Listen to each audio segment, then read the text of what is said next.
मनोजवं मारुततुल्यवेगम्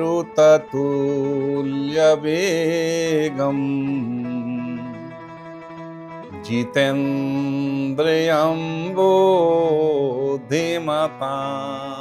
वरिष्ठम् वातात्मजं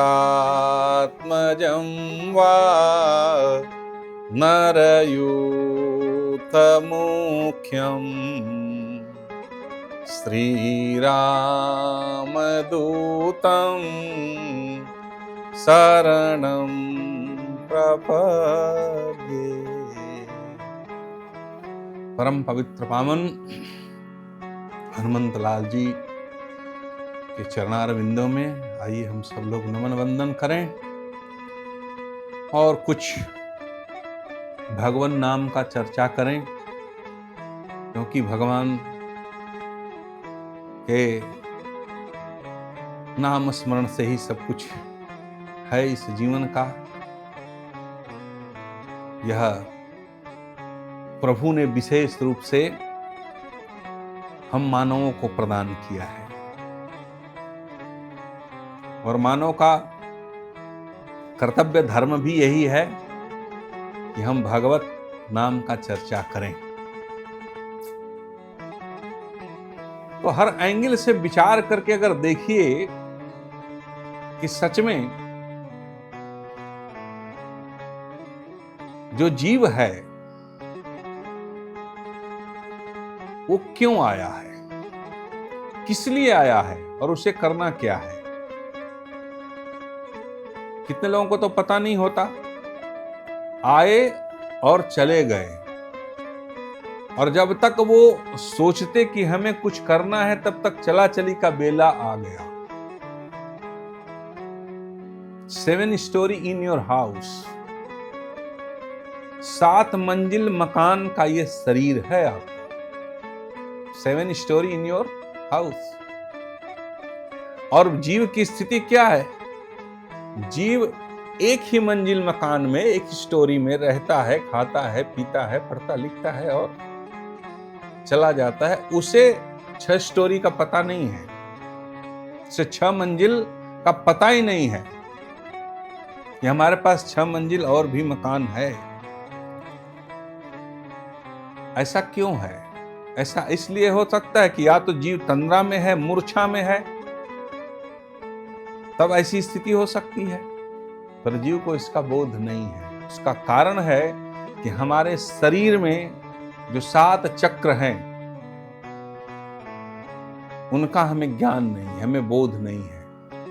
और जिस दिन हमें पता लग जाए तो भटकाव बंद हो जाए। और उतना ही नहीं है, हम सब के सब लोग देखिए, मीडिया कर्स जमाना हो चुका है, सब के सब मीडिया कर्स हैं। एज इट इज कोई नहीं रहा। हम जैसा अंदर हैं वैसा बाहर नहीं है, जैसा बाहर हैं वैसा अंदर नहीं है, क्योंकि हमने अपने जीवन से अचौरी की परिभाषा को समाप्त कर दिया।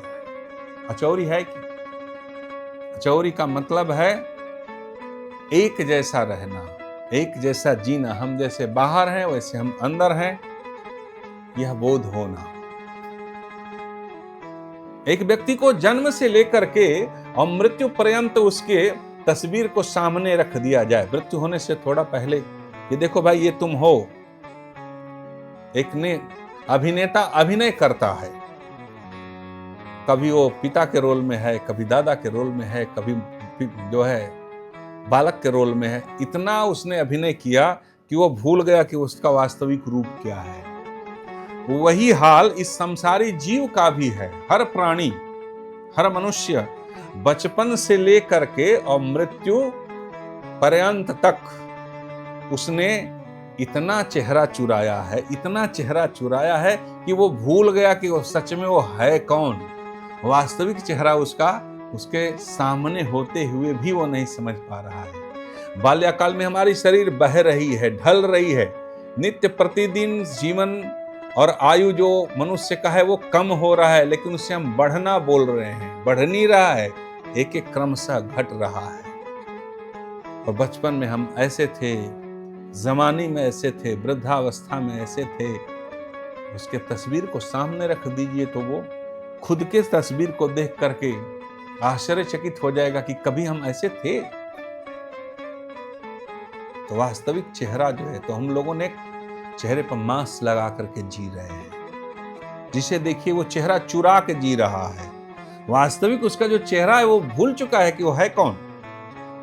एज इट इज नहीं है, मीडिया कर्स लोग हो गए हैं। और हमारी जो कथा है, हमारा जो धर्म ग्रंथ है, हमारे शास्त्र हैं, वो यही कहती है कि एक जैसा जियो, जैसा तुम अंदर हो वैसा बाहर, जैसा बाहर हो वैसा अंदर। और संसार में जो भी चीज ढूंढ रहे हो सब के सब तुम्हारे अंदर है। जीव की स्थिति क्या है? जीव की भी वही स्थिति है जो नदियों की स्थिति है। नदी की स्थिति क्या है? सारे संसार की जितनी नदियां हैं बहते हुए कहां जाती हैं?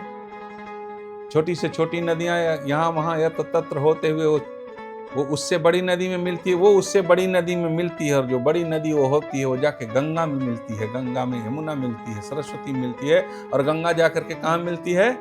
समुद्र सागर में। तो ये छोटे छोटे जितने भी जीव हैं, ये सांसारिक जीवों का, पशु पक्षी जीव जंतु पेड़ पौधे, सबके सब जो आप देख रहे हो आंखों से, इस सभी का समुद्र सागर कौन है? परम तत्व परमात्मा भगवान श्री हरि नारायण ही तो है। इसलिए बाबा ने क्या बताया मानस के चौपाई के माध्यम से?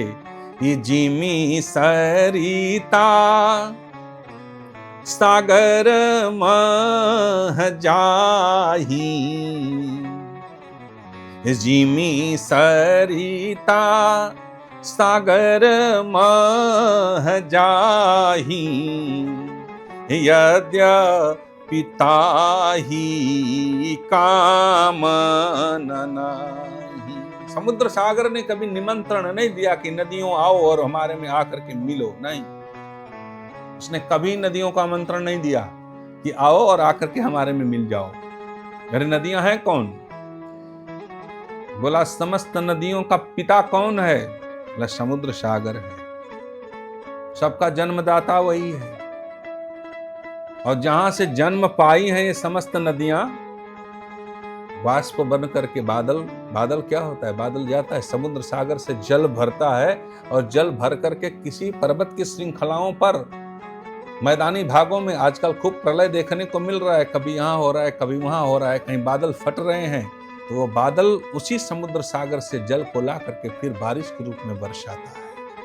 और फिर ये नदियां जो है जाकर के कहां मिलती हैं? बोले समुद्र सागर में। सारे नदियों का लास्ट पड़ाव कहां है? बोले समुद्र। और वहां जाकर के सब सागर में विलीन हो जाती हैं। सारे संसार के जीव के जितने भी संसार के प्राणी हैं, इनका वास्तविक समुद्र सागर कौन? इनका लास्ट स्टेशन कौन सा जगह पर है? बोले परम तत्व का धाम, भगवान का धाम।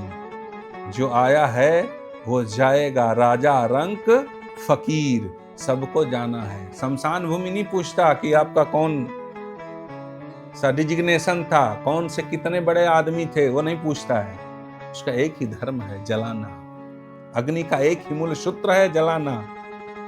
अग्नि का रंग कैसा है? बोले लालिमा युक्त। सूर्य का रंग कैसा है? बोले लालिमा से युक्त है, वो भी अग्नि तत्व है, ये भी अग्नि तत्व है। सूर्य का गोला क्या है? उसे उष्मा मिलती है, एनर्जी मिलती है, पावर से भरा हुआ है। उसका एक ही धर्म है, जलाना। सूर्य का काम है प्रकाशित करना, ऊर्जा को प्रदान करना। तो संसार में जितने भी प्राणी हैं, सबका सबसे बड़ा पावर कहाँ है? किस जगह है? बोले उस परम धाम परमात्मा के यहाँ है। अर्जुन को बोध नहीं था, तब तक श्री हरि नारायण भगवान श्री कृष्ण को क्या समझा अर्जुन ने?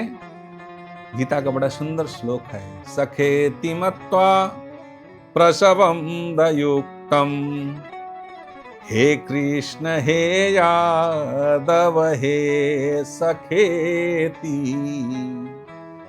अज्ञानता से भरा हुआ अर्जुन कृष्ण को समझता है कि यह मेरा सखा है, यह मेरा मित्र है। सखा समझा, मित्र समझा, लेकिन जैसे ही अर्जुन को विराट रूप का दर्शन हो गया तब उसने क्या कहा? अर्जुन को जैसे बोध हुआ तो अर्जुन ने क्या कहा? बोला पितासी लोकस्य चराचरस्य, आप चर अचर त्रैलोक्य के पिता आप ही हो। सूर्य चंद्र कोटि शतकोटि चंद्र शतकोटि सूर्य जितने दिवाकर गणेश विष्णु महेश नक्षत्र दीप्तिमान हो रहे हैं वो सब के सब कहां हैं? बोले श्री हरि नारायण के अंदर ही तो है, और उसी का अंश हम सब संसारी जीव जो मानव तन मिला है लेकर के चल रहे हैं, तो हमारे अंदर भी वही परम तत्व का दिया हुआ ये आत्म तत्व है। तो सारी नदियां जितनी हैं वो कहां जाएंगी? समुद्र ने भुलाया नहीं। तुलसी बाबा के शब्दों में क्या कहा कि जिमी सरिता सागर मह जाई यद्यपि ताहि कामना नहीं। कामना नहीं है समुद्र, लेकिन नदियां जाकर समुद्र में मिलती हैं। उसी तरह से संसार में जितने प्राणी आए ना, सबको सुख चाहिए, संपत्ति चाहिए, धन चाहिए, वैभव चाहिए, पुत्र चाहिए, पुत्री चाहिए, स्त्री चाहिए, प्रेम चाहिए, पृथ्वी चाहिए, जो कुछ भी चाहिए। जब परमात्मा से आत्म साक्षात्कार हो जाए, परमात्मा दर्शन हो जाए, तो कुछ पाने के लिए शेष नहीं रह जाता है। सब के सब विशेष हो जाते हैं, कुछ शेष बचता ही नहीं है। इसलिए इस जीवन में समझने की बात एक ही है कि सुख संपत्ति सब बीनहि बुलाए। ये ऐसी अवस्था होती कब है, पहले ये समझने की जरूरत है। अभी तो सब भाग रहे हैं सुख संपत्ति के पीछे, लक्ष्मी के पीछे, तो मिलती नहीं है। और ऐसा कब क्षण आता है कि जब वो योगी त्याग करके चल देता है ना, तो सब उसके पीछे हो लेते हैं। एक साधक संसार में बहुत भटका, मानव का तन पाया, संसार में यत्र तत्र घूमता रहा, दुनिया वालों से मांगता रहा, कभी झोली में मांगा, कभी कटोरे में मांगा, इधर उधर मांगा, संसार के वासियों ने कुछ नहीं दिया। जहां जाया उसे दुत्कार मिली। वो हर जगह से दुखी होकर के, घर परिवार सब कुछ से, इष्ट मित्र सब जगहों से दुखी होकर के, और जब परमात्मा के चिंतन में लीन हो गया वह साधु, वह योगी, और भगवान का इतना चिंतन और स्मरण किया कि परमात्मा स्वयं प्रकट हो गए और उसे आत्मबोध हो गया। भगवान श्री हरि नारायण की कृपा हो गई तो संसार के जितने खजाने वाले थे सब उसके पास लेकर के अपने अपने खजाने पहुंच गए। कुबेर अपना खजाना लेकर के आ गए। सारे संसार के वासी सब कुछ देने के लिए उसके पास जब पहुंचे, तब योगी योग में रत हो चुका था, आनंद में विलीन हो गया था, परमात्मा चिंतन में इतना अपने आप को डुबो दिया कि संसार की सारी वस्तुएं अब उसके लिए तुच्छ हो गई थी। अब उसे कुछ चीजों की आवश्यकता नहीं रही। इसलिए जब साधना में साधना रत होकर के वो अपने साधन से दूर हो गया, ये सांसारिक भौतिक साधनों से दूर हो गया, और परमात्मा को पा करके भी उसने क्या कहा कि अब कछु नाथ न चाहिए मोरे, दीन दयाल अनुग्रह तोरे।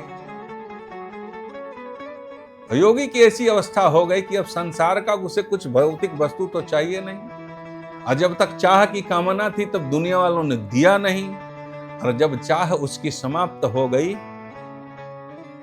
मन बेपरवाह हो गया। ऐसा कौन है? ऐसा एक ही हमारा भगवान है। वो कौन है? भला भोलेनाथ, भगवान शिव। शिव का स्वरूप क्या है? बड़ा अद्भुत है भोले बाबा। भोले बाबा का स्वरूप बहुत ही आनंदमय है। कौन है? बोला योगी हो, एज इट इज जीते हैं। और भोले बाबा ने कभी चेहरा चुरा करके नहीं जिया संसार के वासियों की तरह। वो जैसा अंदर है वैसा बाहर, जैसा बाहर है वैसा अंदर। ऐसा एक ही देव है, और देव नहीं, वो महादेव है। वो कौन है? बोला भगवान शिव है।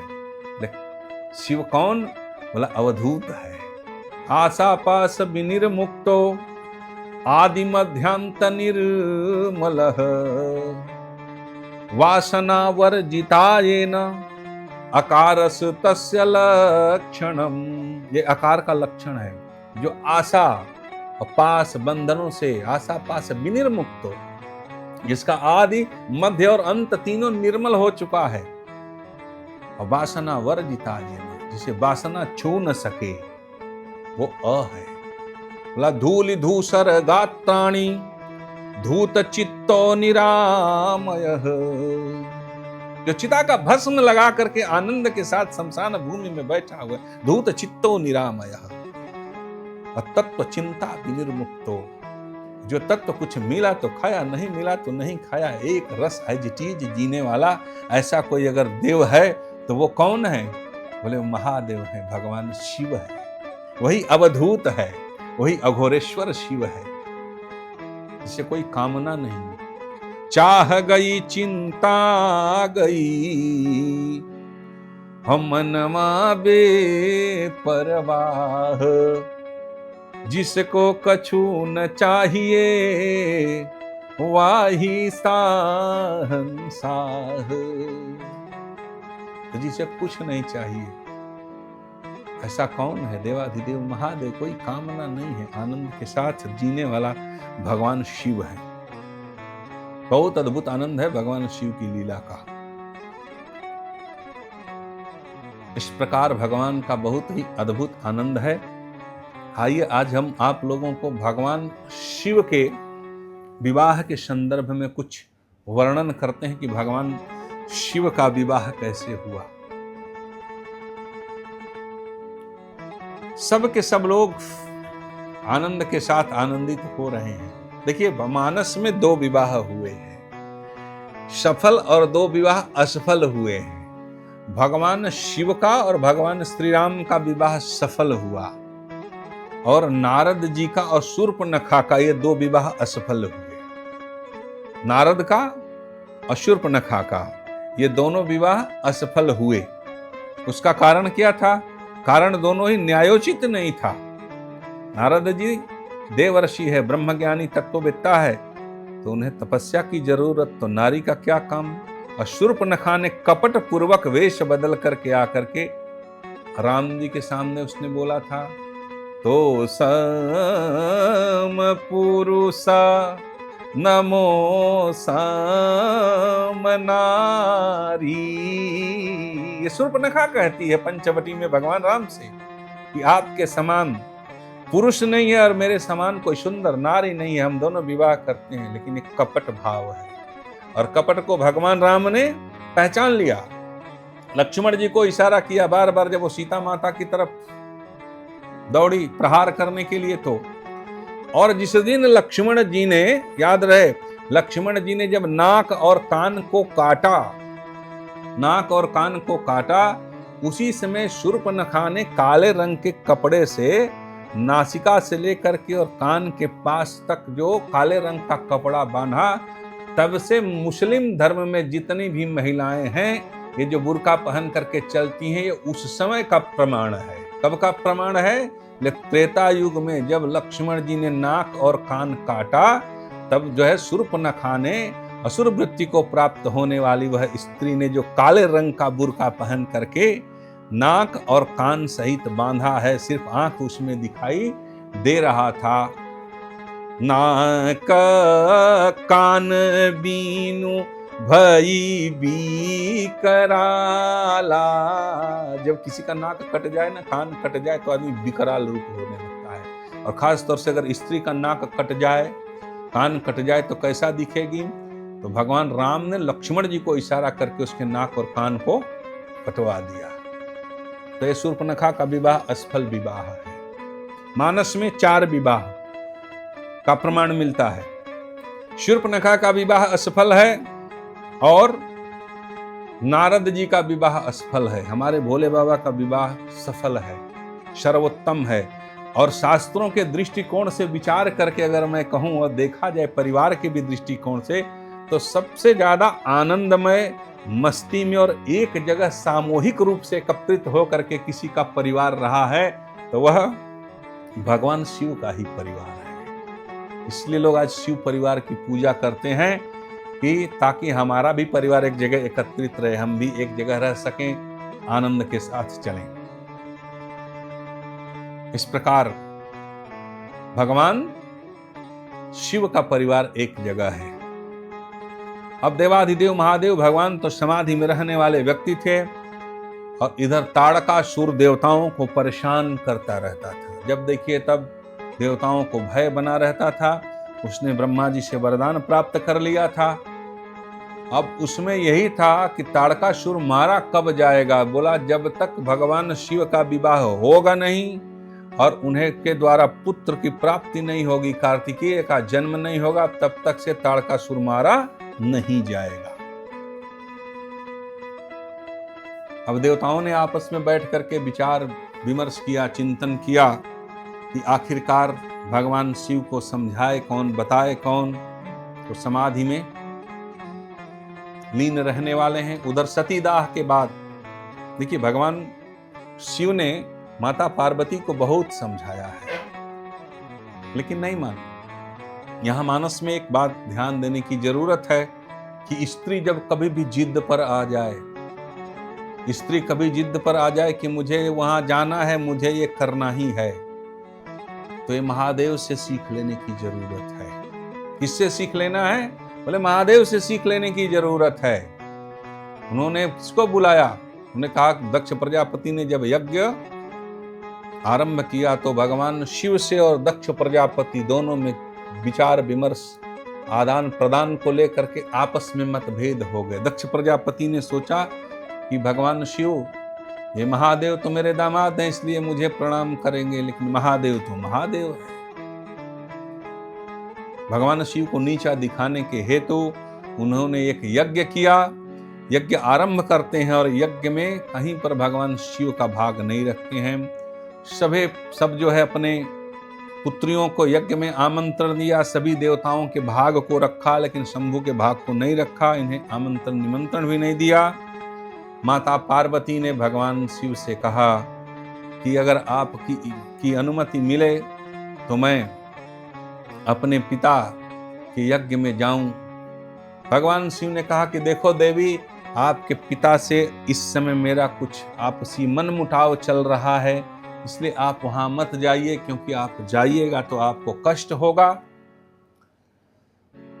यह उन्होंने कहा, परंतु माता पार्वती जिद पर आई और आने के बाद में पूर्व वर्णित कथा है, तो जिद पर जब वो आ गई है कि नहीं मुझे अपने पिता के घर जाना ही है, तो भगवान शिव ने नंदी को, भृंगी को, वीरभद्र को बुलाया और कहा कि पार्वती के श्रृंगार का सामान ले आओ और उनको इनके पिता के घर पहुंचा दो। महादेव के आदेशानुसार माता पार्वती के श्रृंगार की वो पेटिका, उनके सामान आए और उनको महादेव से विदा होकर के सती जो उमा हैं, उमा के रूप में भगवान शिव के साथ विराजमान हो रही हैं। अभी सती हुई नहीं है, दक्ष प्रजापति के यज्ञ में जा रही हैं। वहां जाने के बाद उनको प्रेम के साथ, देखिए यहाँ कहीं पर भी कोई आमंत्रण और निमंत्रण दे, चाहे वो रिश्तेदारी हो, नातेदारी हो, तो जब तक से कोई आमंत्रण सम्मान पूर्वक न आए तब तक नहीं जाना चाहिए। भगवान शिव ने पहले ही मना किया था, लेकिन वहां से माता चलती हैं। मां सती अपने पिता दक्ष प्रजापति के यहाँ जब जाती हैं तो ऐसा मानस में वर्णित है और वर्णन मिलता है कि सादर भले ही मिली एक माता, सादर भले ही मिली एक माता, भगिनी मिली बहुत मुस्काता। वहां पहुंचने के बाद में सिर्फ एक मां प्रेम पूर्वक मिल रही है। सती का विदा नहीं हुआ है, अभी किससे मिल रही है? उमा है। उमा से कौन मिल रही है? उनकी मां सम्मान पूर्वक मिलती है। और जो बहनें थी बड़े मुस्कुराते हुए मिली भगिनी मिली बहुत मुस्काता। बहनें बड़े मुस्कुराते हुए मिली, क्योंकि वो सबके सब अपने पतियों के साथ गई हुई हैं, और यहाँ मां पार्वती अकेले गई है बिना महादेव का। जब कन्यादान हो जाए ना, तो याद रखना, जब तक घर में कन्या कुंवारी होती है उसमें, और जब कन्यादान हो जाता है, जब पति के घर चली जाती है, तो दोनों के भाव में बहुत अंतर हो जाते हैं। ये बहुत ही अंतर हो जाते हैं। वहां जब वो पहुंचती हैं तो मां सम्मान पूर्वक मिलते हुए सती को अंदर ले जाती हैं, और वहां सती फिर यज्ञ मंडप की तरफ जाती हैं और देखती हैं तो सबके भाव रखे गए हैं। ब्रह्मा का स्थान है, विष्णु का स्थान है, दिक्पालों का स्थान है, नवग्रहों का स्थान है, सभी देवताओं का स्थान रखा हुआ है। लेकिन काहू न दिखा शंभु करि भागा। किसी भी स्थान पर देवाधिदेव महादेव भगवान शिव का कोई स्थान नहीं दिखा उस यज्ञ वेदी पर, यज्ञ के मंडप में। तब भगवान शिव ने जो कहा था, और तो जिद करे तो उसे छोड़ देना चाहिए, उनको उस पर जाने देना चाहिए। ये भगवान शिव ने खुद कहा है, याद रहे। और जब वहां पर कहीं भी किसी भी जगह पर स्थान नहीं दिखा देवाधिदेव महादेव का, तब चीत चढ़े जो शंकर कहेऊ। तब चित्त में चढ़ा जो महादेव ने कहा था। और वहीं पर सती ने सोचा कि ये हमारी जो शरीर है किस काम की, जब यहाँ पर हमारे पति का ही कोई सम्मान न हो, इज्जत न हो। और वहां पर वो सती हो जाती हैं। महादेव क्रोध में आते हैं, दक्ष प्रजापति का यज्ञ विध्वंस करते हैं, और दक्ष प्रजापति का यज्ञ जो होता है वो विध्वंस होता है।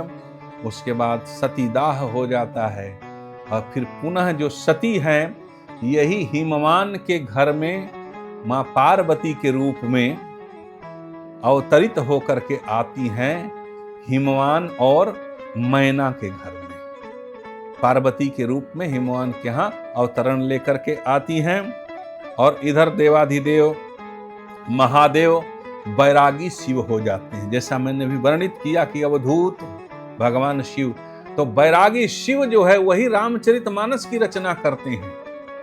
और वो बैरागी शिव न खाने का शुद्ध है न पीने का शुद्ध है, आनंद के साथ शमशान भूमि में राख लपेट करके बैठा हुआ, और निरंतर प्रभु के नाम का स्मरण करता हुआ शिव। वो शामशानिक शिव है, वो कापालिक शिव है, वो अघोरी शिव है, वो अवधूत शिव है, वहां पर बैठे हुए हैं। ऐसे महादेव, देवाधिदेव महादेव आनंद पूर्वक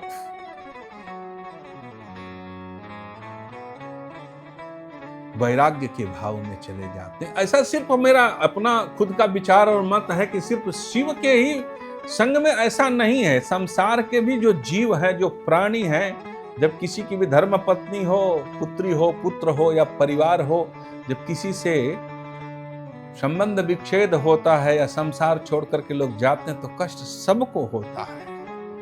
वो तो देवता है, सर्वसमर्थमान है, सब कुछ जानते हैं, उन्हें भी कष्ट हुआ।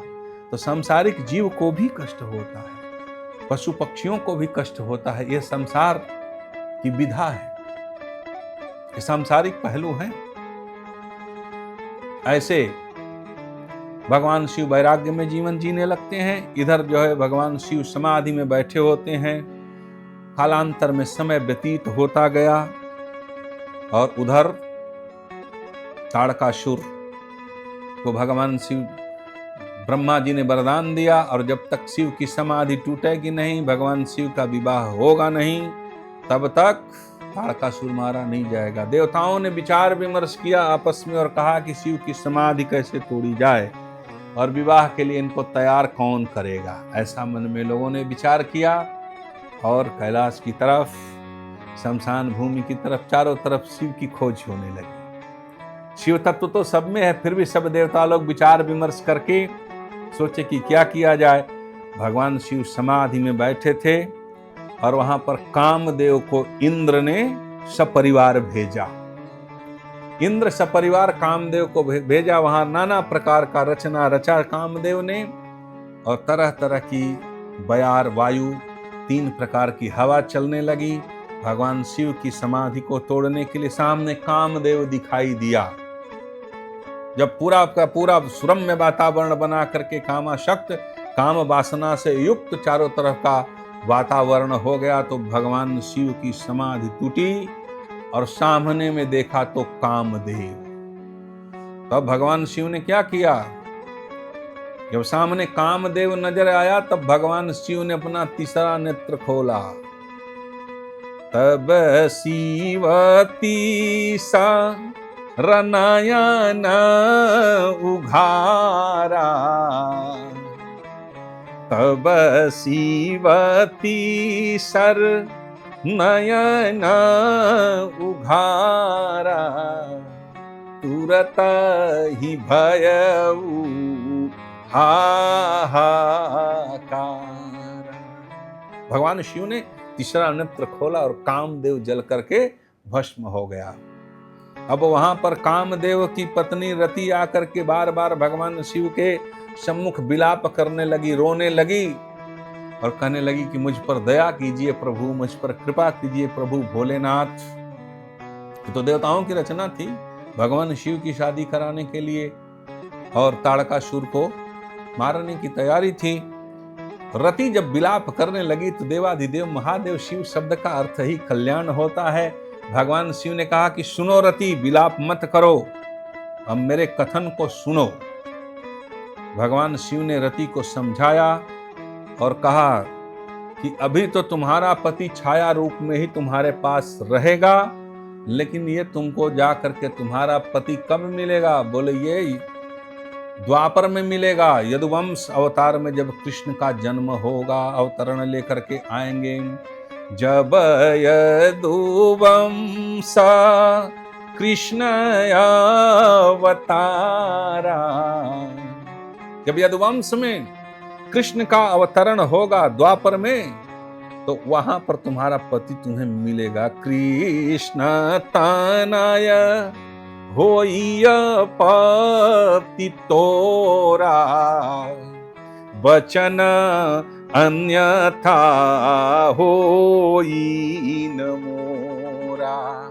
ये मेरा वचन जो है वो वृथा नहीं जाएगा। कृष्ण के तनय, कृष्ण के पुत्र के रूप में तुम्हारा पति जो है जन्म लेकर के आएगा, और तब तुम्हारा जाकर के मिलन होगा। ऐसा रति को आशीर्वाद देते हुए, वरदान देते हुए देवाधिदेव महादेव की समाधि टूटी।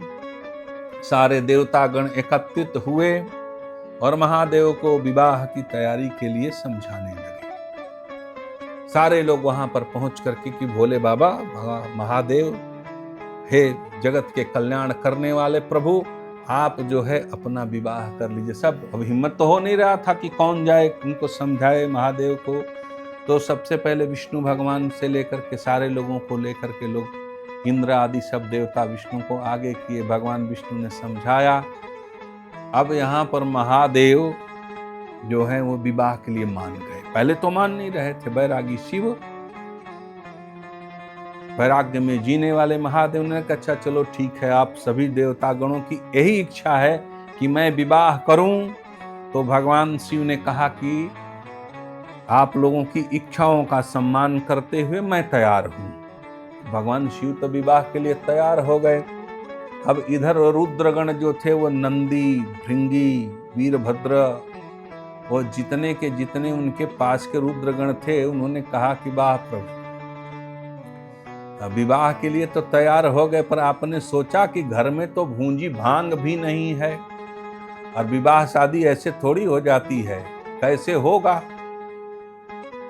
भगवान शिव ने पूछा कि बताओ विवाह के लिए क्या करना पड़ता है? मौरी मुकुट लेनी पड़ती है, उसके बाद बहुत सारे खर्च आते हैं, स्वर्ण की जरूरत पड़ती है, बारात जाएगी, बहुत सारा श्रृंगार का सामान आपको लेना पड़ेगा।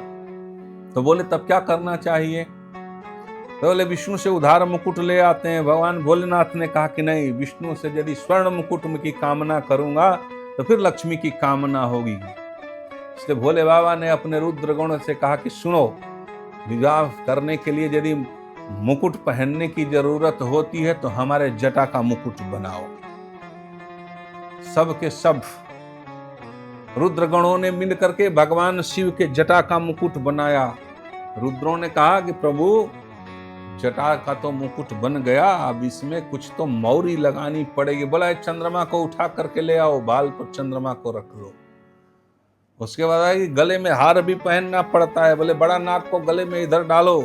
छोटे छोटे नाग का कंगन बना दिया, हाथ में जो छोटे नागों का कंगन बनाया, नागों की माला पहनी और नागों का यज्ञोपवीत बनाया। सब कुछ करके भोले बाबा बोले करे इसमें लिए कुछ और भी तो श्रृंगार का सामान चाहिए, कुछ इत्र उत्र भी चाहिए। भोले बाबा ने कहा कि एक काम करो, ये जो चिता का भस्म है उसको ले आओ। भगवान शिव ने चिता का भस्म शरीर में लपेटा। अद्भुत बाबा का दिव्य स्वरूप हो गया, देवाधिदेव महादेव का। संसार के वासियों जानते हो भगवान शिव ने ऐसा रूप क्यों बनाया? पूरे दुनिया को संदेश दिया कि चाहे जितना तुम सजा लो, एक दिन तुम्हें चिता का भस्म ही होना है। भगवान भोलेनाथ का श्रृंगार हो गया, दुल्हा बन गए। बोला कि चलने के लिए वाहन भी चाहिए, तो बोला ये नंदी को बुलाओ। और वो बूढ़े बैल नंदी के ऊपर में विराजमान हो गए। सारे देवताओं को निमंत्रण दे दो। अब निमंत्रण गया, सारे देवी देवता लोग एकत्रित हो गए। हिमवान के यहाँ विवाह तय हुआ। अब विवाह तय कराने वाले कौन? बोले देवर्षि नारद। नारद जी सबसे पहले हिमवान जी के यहाँ गए।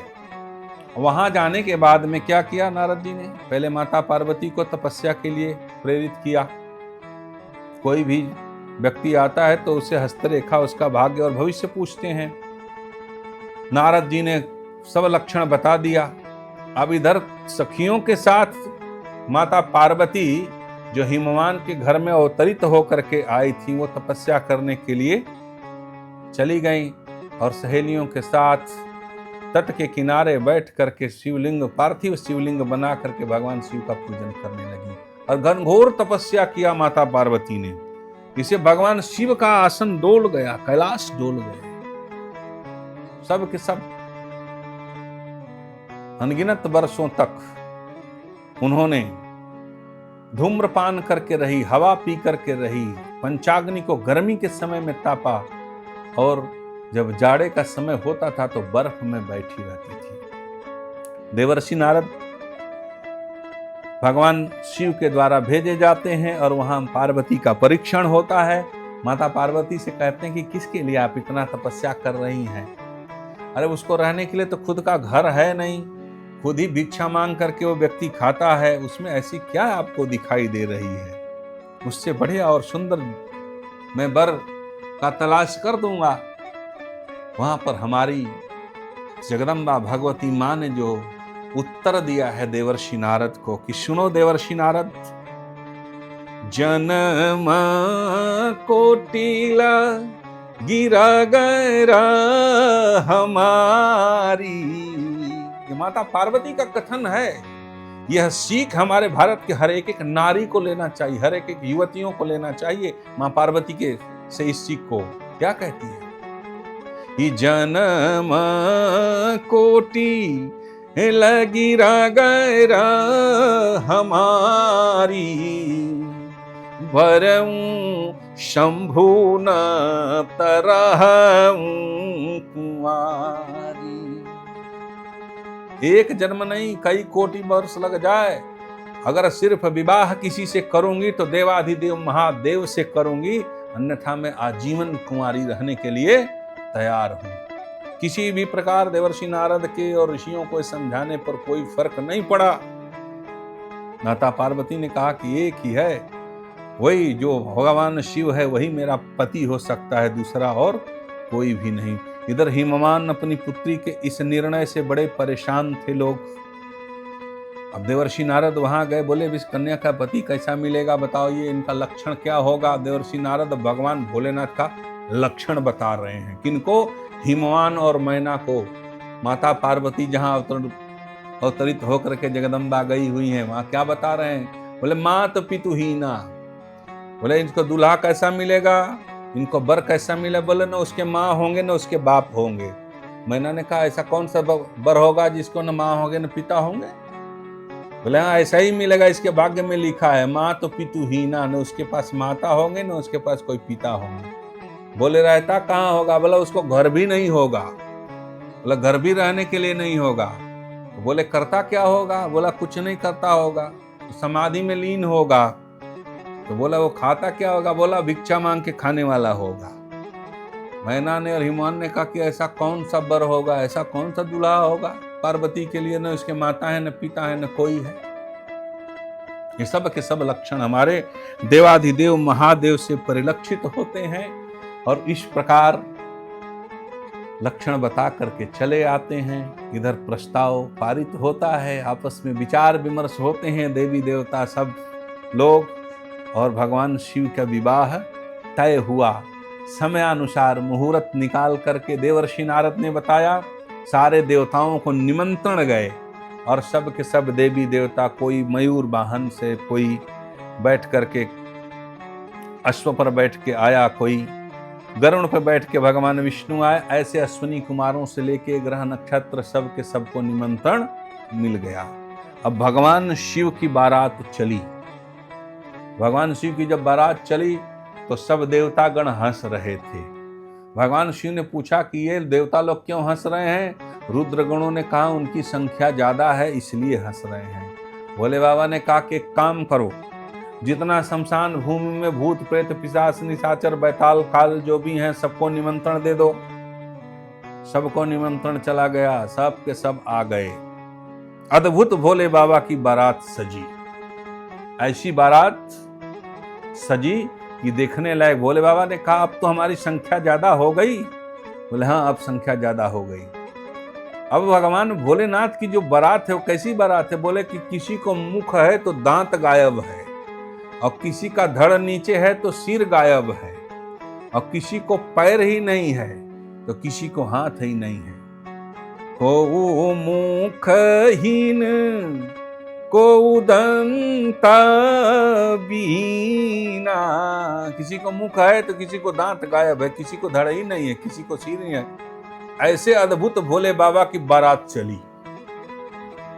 बारात जो है चलते चलते हिमवान ने बड़ा सुंदर रचना रचा था। वहां पर बारात को ठहरने का जनवासा पड़ाव होता है, वहां पर हमारे भोले बाबा को रुकने ठहरने का इंतजाम किया गया था। बच्चे बड़े खुश हो करके हिमवान के तरफ से, अब घराती और बाराती दो होते हैं, तो माता पार्वती के पक्ष के तरफ के जो हिमवान मैना उनर के हिमवान जी ने जहाँ पर बितान शब्द प्रयोग होता है मानस में, वहाँ बड़ा सुंदर रचना रच करके बारात को ठहरने का, उनका सारा भोजन पानी का इंतजाम किया था। तो लड़के बड़े खुश होकर के दुल्हा देखने के लिए आते, बड़े खुश हुए कि चलो बारात नगर के निकट आ गई है, दुल्हा को देख करके आते हैं। और जैसे ही वहां पर देखा उन्होंने देवाधिदेव महादेव के गले में सांप, भूत प्रेत पिशाच निशाचर, लड़के सब के सब डर गए और वहां से बारात देखने के बजाय भागते हुए अपने घर की तरफ गए और घर में जाकर के अपनी माता के गोद में चिपक गए। माताओं ने पूछा कि क्या हुआ, इतना डरे हुए क्यों हो? तो बच्चों ने जाकर के माताओं से क्या कहा, जो जियत रहत बरात देखऊं बर लागत अति भयंकरा। जिंदा रहेंगे तो ऐसी बारात बहुत देखेंगे। ये दुल्हा नहीं आया है, ये तो यम का दूत आया है। यम कर दूत कि हूं बरियाता। ये बारात आई है कि यम का दूत आया है। भगवान भोलेनाथ की बात असलरिकन कही। बच्चे जा करके अपनी माता के गोद में चिपक गए। उन्होंने कहा, माताओं ने और पिता ने बच्चों को समझाया कि ऐसा नहीं है। फिर भगवान भोलेनाथ ने पूछा अपने रुद्रगणों से कि भाई बताओ मुझे रुकने ठहरने का कहाँ इंतजाम किया गया है। और जैसे ही रुद्रगण जाएं और उधर हिमवान के जितने सेवक गण थे उनसे पूछें कि रुकने का कहाँ पर सामियाना कहाँ है जहाँ मुझे रुकने का इंतजाम किया गया है। जैसे उनको देखे तो सब के सब बेहोश हो जाएं। भगवान शिव ने फिर पूछा कि रुकने का कहाँ इंतजाम हुआ है मेरा, बताओ। तो रुद्रगणों ने कहा कि कोई होश में हो तब तो पूछें, जो हम लोगों को देख रहा है वही बेहोश हो जा रहा है।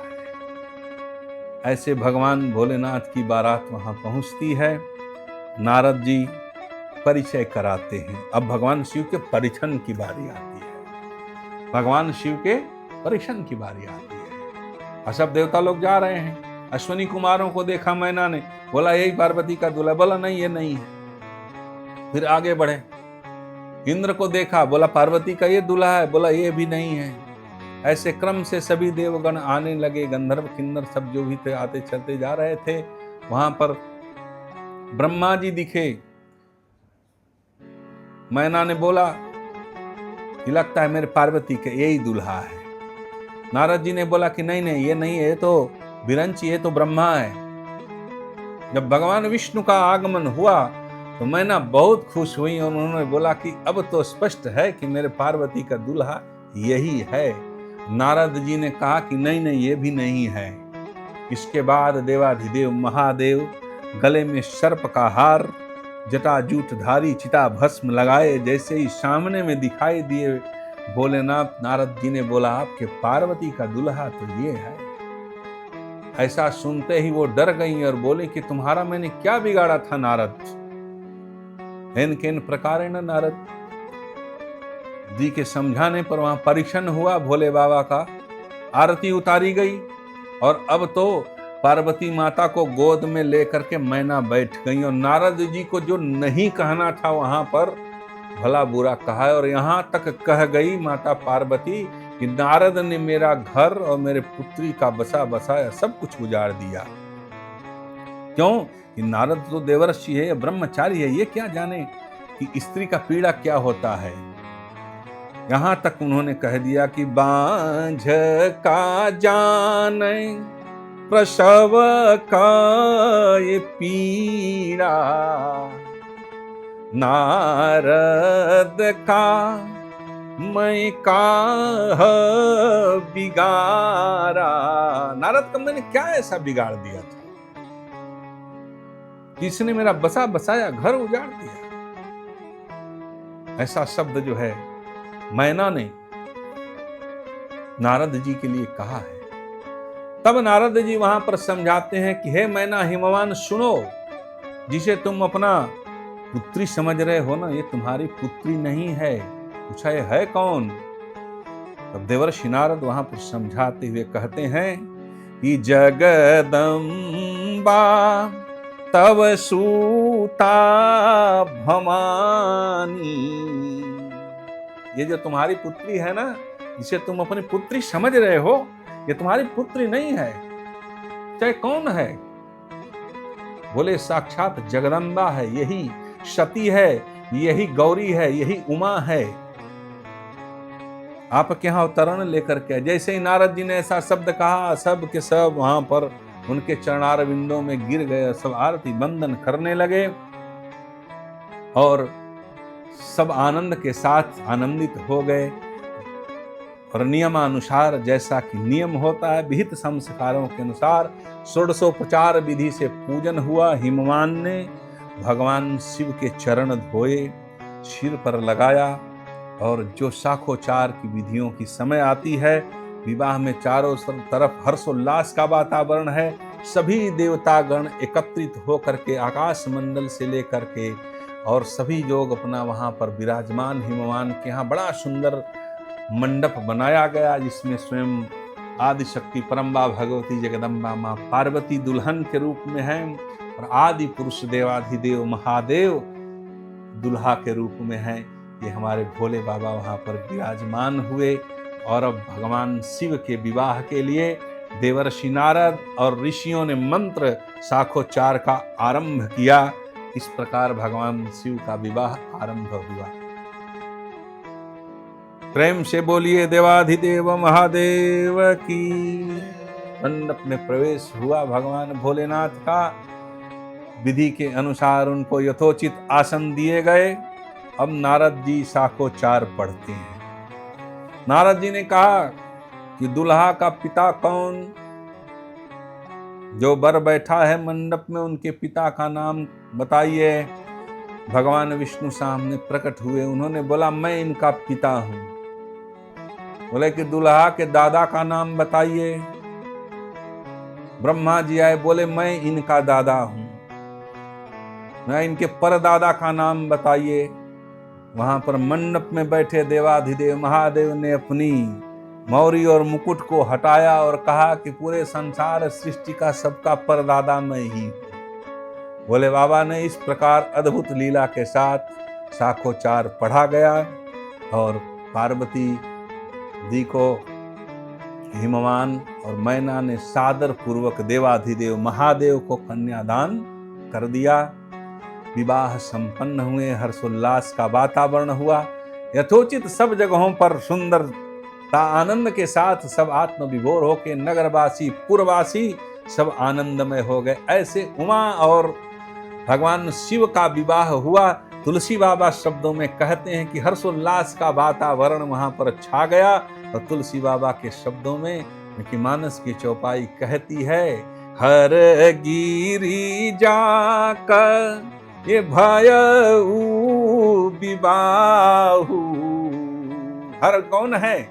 हर जो है देवाधिदेव महादेव है। और गिरिजा कौन है? बोले वो माता पार्वती है। दोनों का विवाह संपन्न हुआ। आप सभी लोगों को भी महादेव और माता पार्वती के विवाह की बहुत बहुत बधाई। और सभी लोग आनंद पूर्वक अपने घर में हर्षोल्लास के साथ भगवान शिव और पार्वती के विवाह का आनंद लें। प्रेम से बोलिए हर हर।